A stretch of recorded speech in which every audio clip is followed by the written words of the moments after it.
after the kind of, it will be cumbersome for them to go to those centers to go and get IDs. And secondly, on this unrest, you have seen that, as you have said, the IG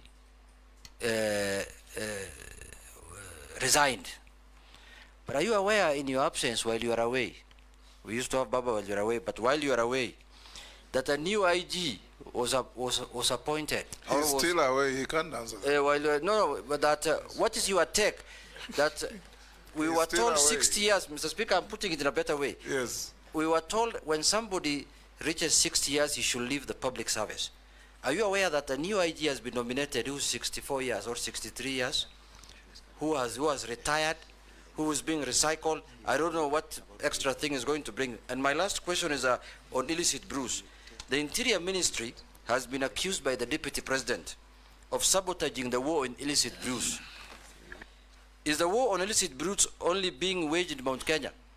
What aspects of this war are being undertaken in the Interior Ministry, and what is being done by the Office of the Deputy President?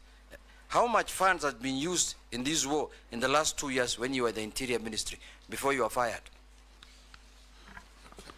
Nominee, on the issue of the IG, I direct you not to answer the question because I've received communication from the President nominating the nominee, who will be vetted by a committee of parliament, and those questions can be raised there.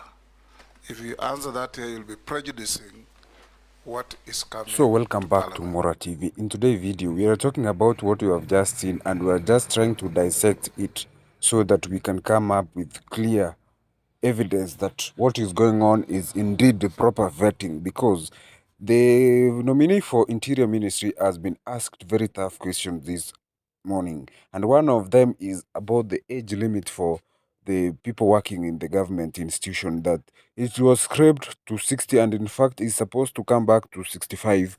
And when he was asked that very tough question, the speaker decided to protect him so that that question will be answered in the next docket. But in the real sense, it's like he's trying to protect something. On another question, he was asked, why are you fighting with the deputy president? What's the beef between you and the deputy president?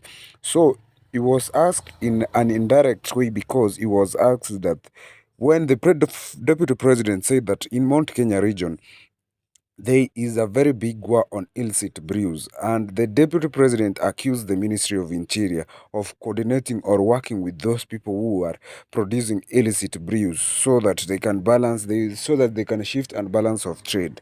So when that question was asked, it's not clear what he answered, because it was in a way that he tried to put it that they really have no differences with the deputy president, but what is there or what is being seen is just political menace or of political things, the political propaganda, because they say in politics that when the potato is too hot, you throw it to the next person. And that's what we can clearly notice, is that the potato is too hot and people are trying to throw it to the next person.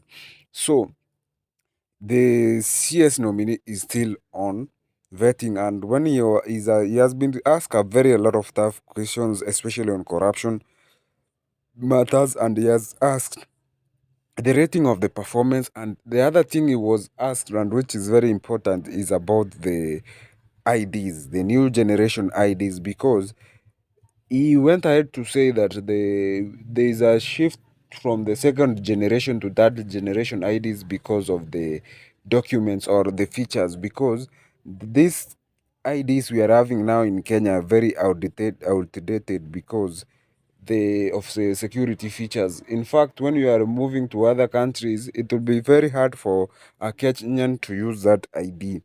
So that's what he has really talked about this morning. Subscribe for more.